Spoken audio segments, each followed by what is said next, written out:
a better way to use the reliable camera without it overheating. For some reason, it just loves to overheat. Now, where are we up to? So the price of Bitcoin, let's start there, right? Let's start there. Sorry, let's get my stuff organized. Again, off stream. I was gonna do, I was gonna like send this out. See if there's anyone wants to listen to this podcast, because you could make it a space, maybe, however. Let's see how that goes. There we go. Alright, cool. Alright, we're live on X, people. Now, once that catches up, alright, cool. So I have to monitor the CPU for overheating.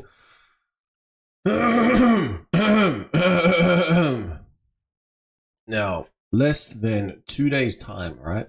In less than 2 days time, we're going to see what the fourth halving of Bitcoin. So what is the price going to do? Well, let's have a brief look at that. I don't know.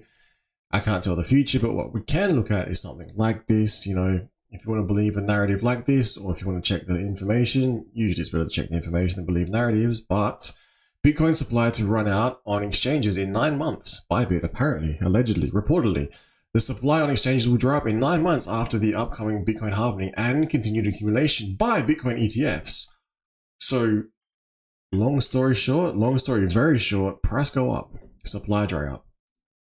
On top of that, we may be familiar, if you're following crypto somewhat closely, the Hong Kong spot, BTC, and the ETH ETF approval should boost crypto prices, fund flows. So on top of the halvening, the fourth halvening coming up, 2024, and on top of this information that, you know, centralized exchanges will be running out of crypto, will be running out of Bitcoin, which would mean what? The supply shock on top of what? Another supply shock on top of more purchasing of potential BTC and ETH ETFs, because the approvals have been, you know, allowed to flourish in jurisdictions like Hong Kong and people that play in these jurisdictions.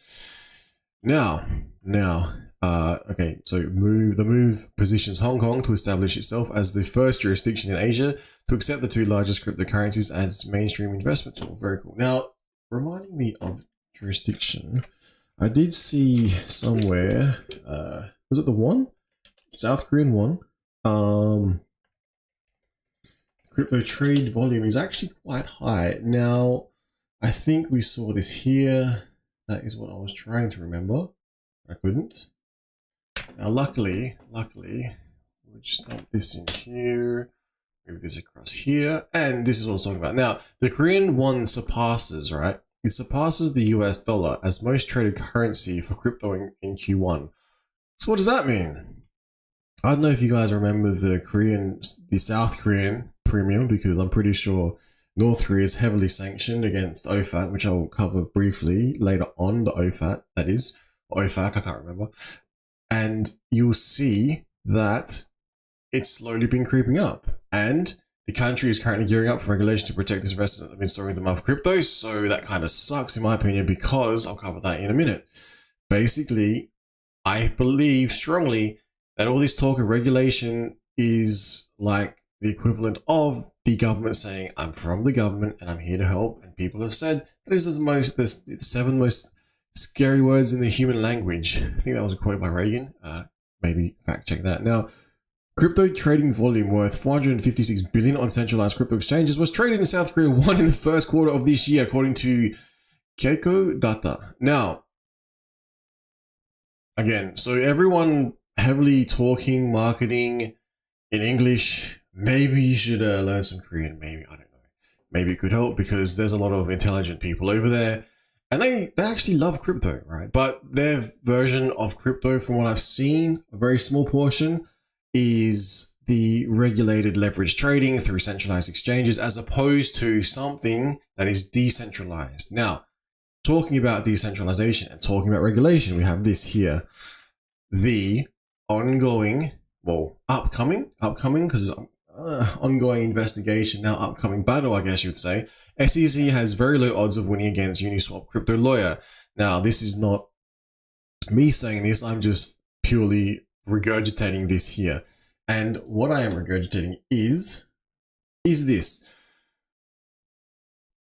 there's very low odds of winning against Uniswap, apparently. Now, that could be good, as opposed to bad, which could be positive for the entire sector, because I would not want to see US lose even more power than they already are, especially in the financial system. Now, I'm not saying, everyone says the US dollar is over.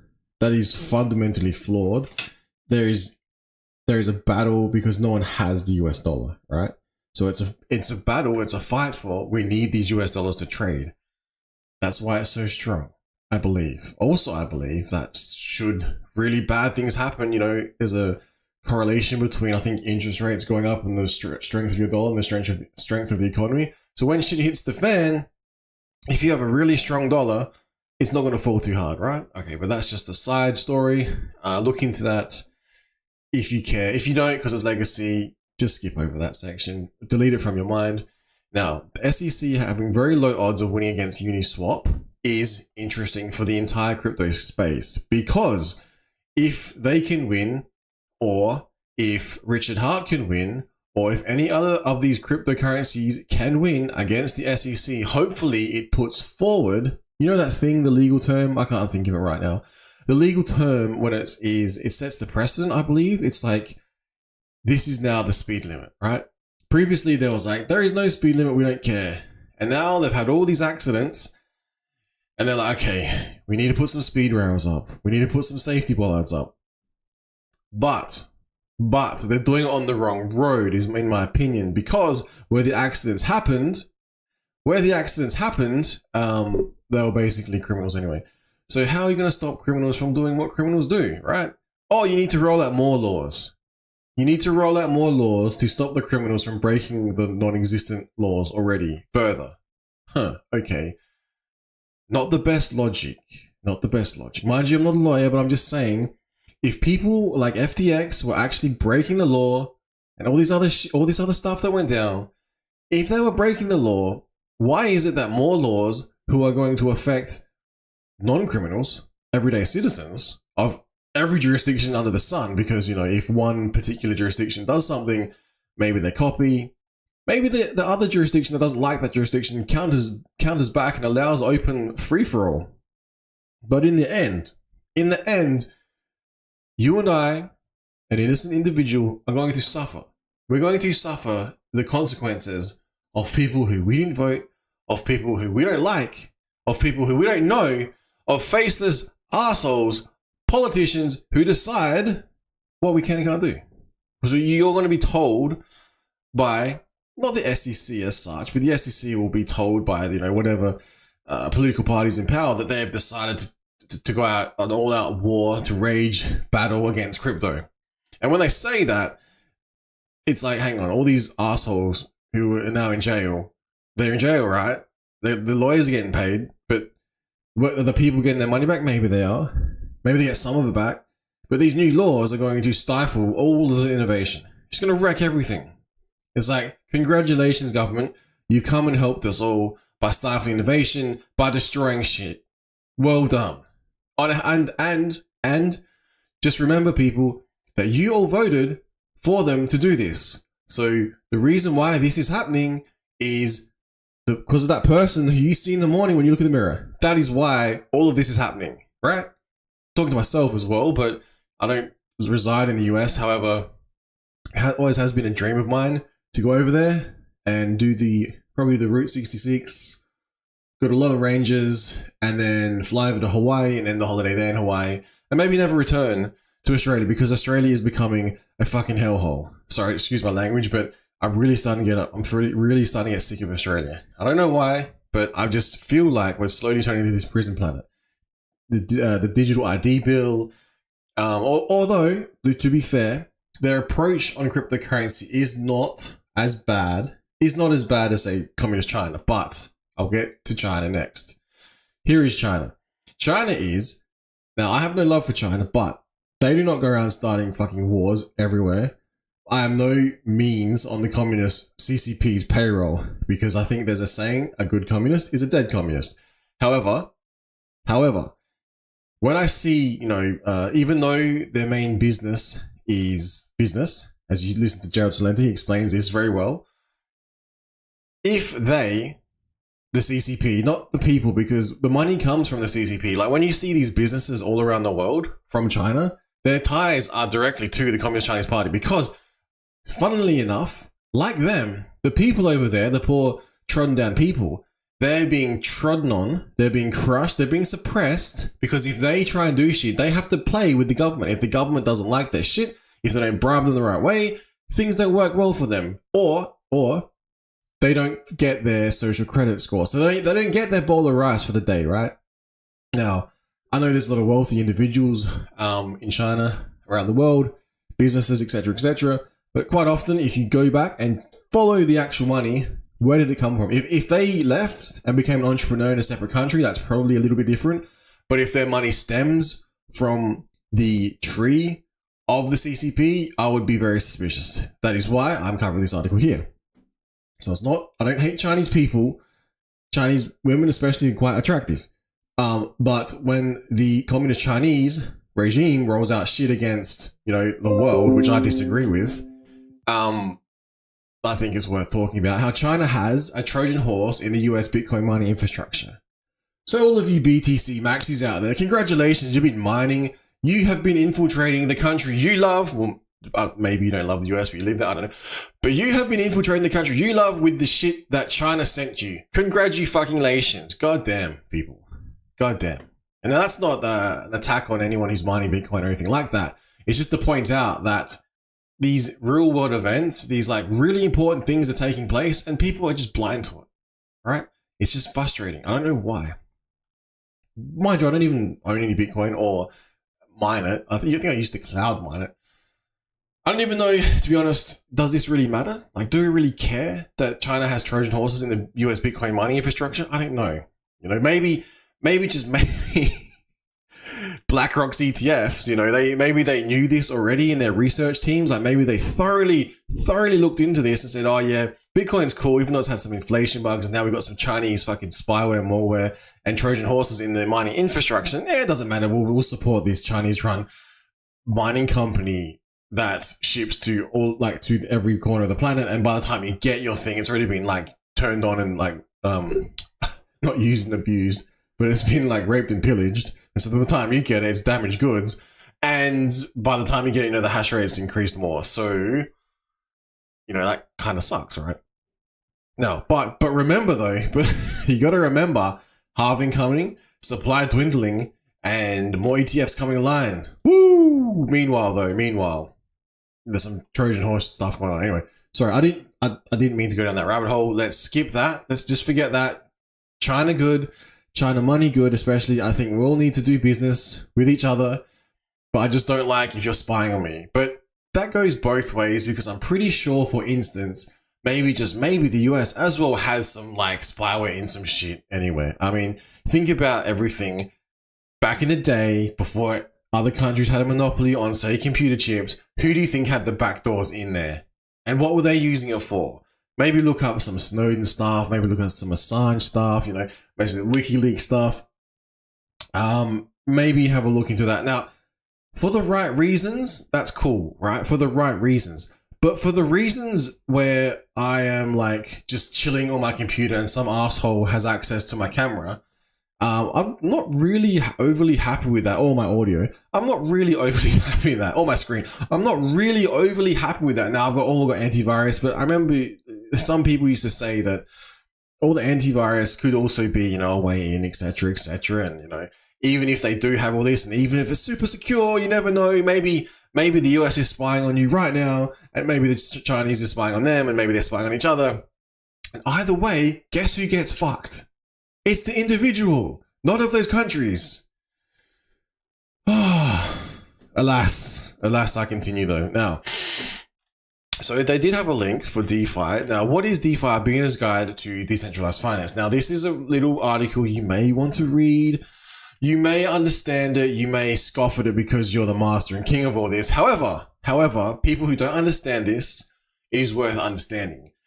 But I am on the side of this belief if someone tells me every politician who's voting on these matters actually understand this. I would bet money they have no idea, and they think cryptocurrency is FTX, and then someone will tell them, did you know there's evil Chinese spyware in Bitcoin, Bitcoin bad, we got to stop this crypto. That'll be one angle. And another angle will be like, did you know the Chinese are trying to gain control of the Bitcoin? We're going to stop the Chinese from getting the Bitcoin. We're going to get the Bitcoin. That's another angle. So regardless, right, you're going to have some bullshit bill put in place to spy on all of you.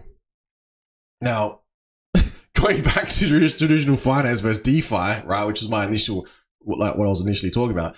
Traditional finances versus DeFi, right? So they're talking about here, no need for disclosed personal details. They make it sound like it's like some illicit, illegal, fucking nefarious means, right? User custody, that's good. They have their own funds. Yes, good. Easier to avoid loss of funds, unless people are dumbasses who put shit into bullshit protocols that just drain your wallet. I can speak from experience. I mean, I remember back in the day when I think it was Tron or Ton, I don't remember now. Tron Network came out and I was getting all these free airdrops. I was like, oh, free airdrop. Oh, I just got wrecked. That shit scared the crap out of me. Now, I've since learned from that. And you could say, well, if that happened in traditional finance, bullshit, whatever. If I go and take my fucking $100 bill and burn it, I think that's actually illegal. But say I burnt it, right? Like for doing the sake of that, I've lost it, right? That was my own stupidity. Or if someone comes up to me in the street and goes, oh, I need that $100, you know, and you give it to them. Whose fault is that? Is it you're gonna blame them? You're gonna stop people? You know what you can do? You can censor free speech, and no one can talk to anyone, and then you never have to worry about giving your money away to anyone. That's brilliant. Wait. We'll lock everyone down and you can never even leave the house. You can't even see anyone. We'll put a big firewall up around the internet and then no one can ever talk to anyone else, especially not through blockchain or on the internet, because in that way, everyone will be safe. We'll take away the ability to work and we'll give you all of your money. We won't give you money anymore. We'll give you rations. We'll give you like a coupon and then you can go to your favorite bug store and get your bug brisk. And then you can chow down on that. But actually, we'll deliver it to your house via drone because we don't want you traveling around because we ban cars. You know, see, like, anyway, BRICS will create payment systems based on digital currencies and blockchain report, right? Now, I think we've all heard of the BRICS, and this is what I was saying before. So BRICS in the SWIFT system is going up head to head with BRICS, Brazil, Russia, India, and China, South Africa, I believe, and a lot of other countries are joining this BRICS. Almost like a way to set up supply chains, almost a way to set up trade, almost a way to say, look, we don't want this shit to be attacked because, you know, we're making some good deals here.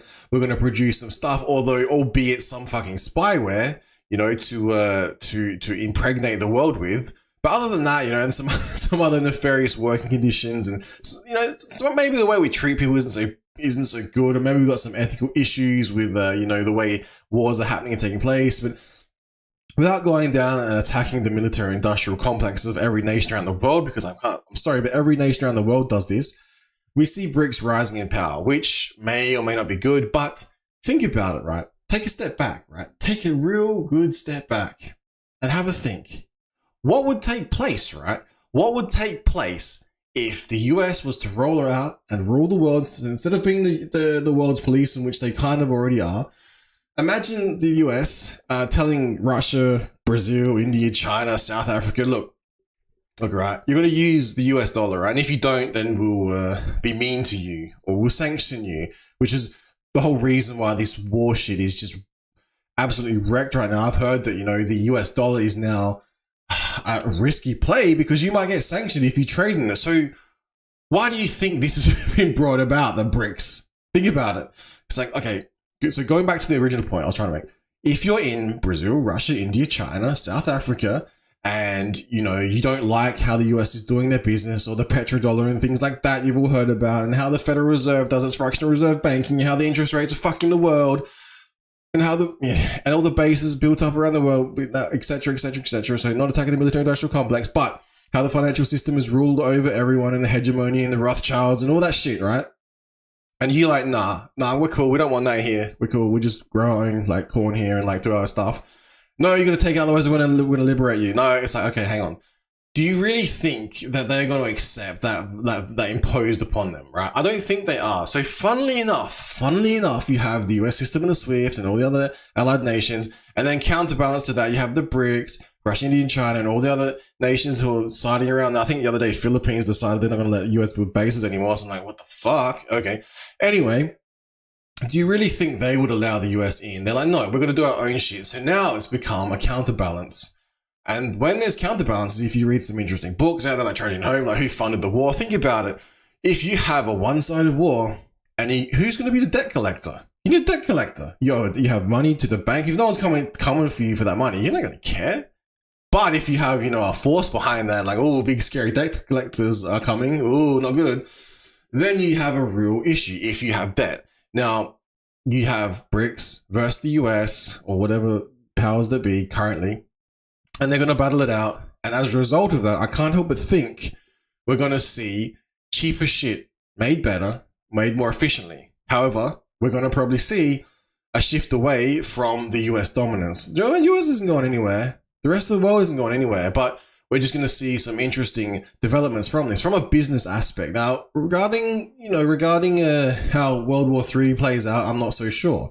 But in regards to a business aspect of it, it's probably beneficial for the individuals if we all play together. That's my personal opinion of this. However, I can't help but think the US wants to roll out their version of the CBDC, and which BRICS will go, no, go away. We don't want your CBDC. Here's our CBDC. They'll counter that with their own CBDC. And so what does that do? That gives everyone around the world, even the developing nations, a chance to reject the evil US hegemony and support the other digital currency imposed on them all. It's like, no matter what, it feels like it's a perfect theater, a perfect play to end in all of us getting wrecked. All of us being tracked and traced. If it's hackable, it's trackable, it's probably also crackable, right? It's funny that, isn't it? It's real funny that. Now, we could say, evil BRICS and innovation with digital currencies, or you can say evil BRICS with evil digital currency and blockchain. I don't know. Either way you spin it. Where does it end? It ultimately ends in a prison planet rolled out for all of us, unless we all sort of build our own shit, right? That's better. That's more functional. However, this is where this comes in, right? The SEC. This is the US based stuff, because I'm not sure how the BRICS are approaching this and their nations. I guess the key takeaways are worth looking at. We have how SEC regs will change cryptocurrency markets if they haven't already. Now we see the key takeaways, right? So this is the US, right? This is their version of how to try and stifle innovation, right? Because clearly they want to handball it over to the BRICS or other countries, maybe the Asian countries. Who knows? Maybe Antarctica. Now, the US Securities and Exchange Commission, SEC, has scrutinized many digital currencies as unregistered securities. Many crypto issuers are already subject to SEC enforcement. What comes to mind here, among another few. SEC Chair Gary Gensler has called on certain crypto exchanges to register with the agency as securities trading platforms. I think Coinbase is one of them. Stablecoins and other tokens are also under greater regulatory scrutiny, and SEC has brought dozens of enforcement actions against actors in the crypto space, leading to its chair to conclude the industry is rife with abuse. Although their account gets hacked and they tweet out something about an ETF causing the price to go up then down. So I'm wondering if their chair is responsible for this. I'm wondering if they themselves are going to have to investigate themselves now for, doing what they claim other people are doing. Mind you, speaking from personal experience here, as a holder of the token called HEX, I witnessed a tweet and an article brought about by the SEC, by Gary Gensler, and it crushed the goddamn price of that token. And there is no proof that I'm seeing of their allegations. Now, we shall see how all this plays out. Now, moving on from that, though, we'll have a look here. We won't go through the big, long, laborious, I'm not sure if laborious is a word, the ongoing boredom, the drone. But what we will do, we'll have a look at crypto.com and we'll have a look at geo restrictions, right? DeFi wallet swap. If you are engaging with DeFi, you can, they make it sound like, you can just do whatever you want. It's free and open. It's like, yeah, unless you're in Afghanistan, Cuba, Ecuador, Gaza Strip, Guam, funnily enough. Hong Kong, which is interesting because, you know, they're the ones rolling out the ETF. So you can't use crypto.com, but we're going to have an ETF. It's like, hang on. You can't tell me all this shit's connected. North Korea, Lebanon, Libya, what else? Somalia, Sudan, Switzerland. No, I thought I said Switzerland. Swaziland. That's a new country. Cool. So West Bank, Zimbabwe, Yemen. All right. So Zimbabwe low and their pricing of their dollar. So DeFi, right, is not so decentralized because how is it possible that there's these geo restrictions in place? God forbid. See, this is what I'm saying. God forbid the BRICS decide to geo-block DeFi. At the same time, the US and their cronies decide to block DeFi on their side. Then what's left? Guess what? Freedom's lost forever and they're never coming back. That is what is left, all right? Now, the next thing, moving on, I thought prohibited regions, Coinbase help. It then goes on to list, you know, to learn more about the US Treasury and the OFAC with a C. C for cat. You're a bunch of cats. Now, please visit their website, OFAC. Sorry, about the OFAC, right? The Office of Foreign Asset Controlled Ministers. I'm trying to think of a funny acronym, but I can't think of anything without dropping the F-bomb. Now, the enforces economic sanctions program primarily against countries, lose my voice, and groups of individuals such as terrorists and narcotic traffickers. The sanctions can be either comprehensive or selective, using the blocking of assets and trade restrictions to accomplish foreign policy and national security goals. Right? So if you get put on that, you are wrecked. And God forbid crypto, DeFi, anything like that gets ever put on this list, even if you are not doing anything wrong. If they find out somewhere, somehow, BRICS or North Korea or fucking Lebanon are messing with this shit, you will suffer the consequences by being barred from your own money. Low. Now, think about it though. I was looking at this and okay, OFAC itself was formally created in 1950. So this has been going on for a long time. 1950. This is how long the US hegemony has been in place. Longer, arguably. But 1950, right? They've been working on ways to take away all of our freedoms since 1913. I'm sorry, that's just the way it is. Now, 1950, this came out as like another tool we can use. Following the entry of China into the Korean War, that was anyway. Then when President Truman declared a national emergency and blocked all Chinese and North Korean assets subject to US jurisdiction. So God forbid there be a World War III breakout further, which would do what? And somehow cryptocurrency gets a blame for it. Takes the fall, and next thing, national emergency, boom, your crypto's gone. And then the BRICS say, boom, your crypto's gone. You know? Then what? Supported countries, we looked at that. So let's have a look at KPMG's take on all this, right? KPMG, looking ahead. So we won't go through everything, but looking ahead, the market's increased use of DeFi DeFi could be moving us towards a future of reduced middlemen and increased customer independence. Moreover, the subsequent uptake of the regulatory approaches described above would mark an important shift away from traditional entity-based supervision toward activity-based supervision in financial services. Activity-based supervision, right? What the fuck is that? Sorry, F-bomb, couldn't help myself. However, it remains unclear how plausible this DeFi future really is. We may instead be moving towards, keep reading this, from one of the larger accounting firms that haven't been caught doing dodgy shit. Future of permissioned proof-of-stake blockchains, an outcome that has been repeatedly predicted by international standard setting bodies, include the Banking of International Settlements and the International Monetary Fund, IMF. And let's have a look. Actually, I won't remember. 1, 2, or 3. In fact, the Bank of International Settlements, PDF, 1.3 megabyte, has even suggested that the future monetary system will involve central bankers and the incumbent financial system, adopting the best of technology to offer many of the same services that crypto and DeFi participants are offering today. Now, I've heard from somewhere, and I'm starting to think, maybe, just maybe, the USDC is this central bank digital currency, or it is not far from it. Now, for now, we will have to wait and see. Now, the next thing is this here. Now we've got the US Department of Treasury, the Treasury releases to 2023, the DeFi illicit financial risk assessment. So remember, these are the people who are going to tell us all, that we voted for, mind you, who are going to tell us all, although they're a bunch of bureaucrats set in place, look after all this stuff, and maybe they have an agenda set by the sitting government. Maybe, just maybe, I don't know why the SEC is after crypto, because maybe they think somehow they're sponsoring the fucking Republicans or vice versa. I don't know. Excuse me. Now, ensuring the development of digital assets, it also includes the request for the input of private sector to inform the next steps. Treasury welcomes feedback throughout this assessment. So what am I saying here?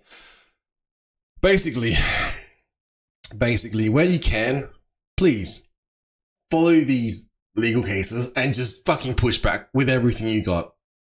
Don't wait for someone to tell you to do some shit. Just do it. We're seeing a quote-unquote DeFi under attack. We're seeing exchanges under it. So we're seeing the SEC go after everything under the sun in relation to cryptocurrency, as well as all the scams which continuously go on. But I think people are more hesitant now. So hopefully they've got some real bad actors out of the space. So all that's left is the scammers, the grifters, and the people who don't want to see your shit pump, right? Now, what else? So this is an actual article. So at the end of this, where is it? The end of this financial risk assessment of decentralized finance. So we think they know nothing about cryptocurrency. They have got teams and teams and teams of teams and teams and teams and teams of people looking at this shit. How would I say that? Because you pay your taxes and the taxes fund this. So you're paying for this. Congratulations, everyone. Now, if you don't like it, push back peacefully, politically, legally, lawfully, any way you can. Turn on the camera, push back. I don't know, do something. Just get off your ass, do something. Recommended actions, right? These are the recommended actions from these people. Strengthen the US AML CTF supervision of virtual assets. Okay. Access, hang on. I need water. I am losing my voice rapidly. Frustrating. This shit is frustrating. Oh my God. Now, lose my voice. Now, assets, possible enhancements to the US AML CTF regulatory regime and applied to DeFi services. And as applies to DeFi services. Yay. That sounds good. That sounds like the mummy and daddy got a nanny to look after us in the cryptocurrency space. They need some more tools. Yay. You know what those tools are going to be? Everything, when they got the hammer, right? And everything looks like a name? You and me, my friend, we look like a big old fucking juicy now. And they got a big old hammer, like a real big one. It's like magnetic or some shit, it won't miss. So I suggest we do something. Now, continue research private sector engagement to support understanding of development in DeFi ecosystems, right? I would love to know what BlackRock has on DeFi. I would love to know what these large hedge funds all know about DeFi and who knows what. Because I'm pretty sure they would know a lot more than me, a lot more than anyone. I mean, I could be wrong. You're like, no. I am the largest brain in this space. I know everything. So yeah, okay. It's like saying one sniper's going to win the fucking war. World War III. Bro, shit's not happening. You need a fucking team. And that's what they got. They got infinite money. Fuck. And they're probably working with government. So that's why I can't help but think, is cryptocurrency a big Trojan horse to bring about a fucking central bank digital currency even further to track and trace everybody? And this is just the portion. The portion was allowed everyone get rich, everyone run and flourish. And now this is the cracking down part. This is we're checking, did they pay their taxes? We're checking, where they're making their money, where they're moving everything. Isn't that a token mapping shit we're seeing? And isn't there software like Arkham? As if you can't tell me that the crypto tax software is not doing that as well. Like contributing to that. They're just trying to token map everything. It's like, well, they'll pay us.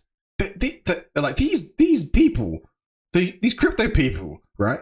They will get this. They'll give us the addresses. They'll put it into software and they'll pay us and they'll give us all the information. So this is sick. Talk about fucking, anyway. That's just one thought I've had. Now, mind you, I do use the tax software. I'm not having a dig at them. I'm not saying don't do that. I'm just pointing out, clearly that would be going on. And then like, say for instance, government agencies, they're like, oh, we need a XYZ's number. pull it up, pull out some accounts, pull up some fucking emails. Bada bing, bada boom, they got you, right? Everything about you. Now, next, continue to engage with foreign partners. So basically, you know, if one country does it and we don't like that country, then we'll go to war with them. If the one country does it and they're a puppet state of us, we'll tell them what to do. Anyway, advocate for cyber resilience and virtual asset firms, testing of code, robust threat information sharing. Yep, that's fine, whatever. Promote responsible innovation of mitigation measures. Okay, cool. And there's some questions again. I'm hoping people actually read this, understand this is going on, because I don't have the time, people. I'm telling you, I'm running out of time. Now, Australia, albeit a puppet of the US, is not too bad in regards to cryptocurrency. It's not the best, it's not the worst. They're not outright banning or like coming after everything under the sun. They are rolling out some questionable guidelines for taxes, but my understanding is basically, I don't know how to simmer this down. Basically, you've got all your details online anyway, like to do a tax return, you do it online. That's basically digital ID. I didn't realize that. A lot of your stuff's online anyway, whether you choose for it to be yes or no. So ultimate surveillance is probably already here, very close to, cameras everywhere, etc., etc. So I don't know, you can't really do much about that, right? But in regards to cryptocurrency, again, if you're not doing anything wrong, that's fine, but doesn't mean I have to go out openly like, yes, I love this big brother system, bring on the social credit score. No, fuck that. That's not what I don't appreciate that at all. I want to tell them and push back legally and lawfully. Look, no, free Assange and shit like that. Things aren't right. We need to fix it, right? That's the whole freedom of speech, First Amendment. If you go and read that and apply that to the world, but you know, some people are not going to care. Now, they do have, so back to Australia. Australia issues some okay guidance in regards to cryptocurrency. It's basically, you can buy crypto, it's not illegal, although the banks might have issues with you. You can pay taxes on it, and you've got some software, and that's pretty cool. And if you do any of the other dodgy shit, and you get like, it's against the law to do that shit. So, okay, fine, that's not too bad. Versus the Americans, and they're saying, oh, we've decided that DeFi is going to be illegal because we're going to go after one of the DeFi exchanges. And then once that's illegal, then we'll make all of them illegal. Then it's a snowball effect, which is the slippery slope to ultimate tyrannical fucking dictatorship over us all under the guise of your own protection. And you voted for it, and you paid for it. Lol. It's like an evil sick joke on the masses. Now, in closing, this was a most recent, which one I did not have time to commit to write a response to, because I don't think I could actually provide much to it, because regulating digital asset platforms, because I'm not an owner of a fucking digital asset platform. So what I think they're talking about, I could be wrong. I thought it was only for centralized exchanges. However, it could have been for DeFi, but they never say that. So I went through and had a look for DeFi, nothing. Decentralized, and all I was able to find was this. Creating something software used by others to hold or deal in assets, custody software would not be an asset holding arrangement. However, businesses the necessary level of control of digital assets, whether using custody software or not, would be in scope.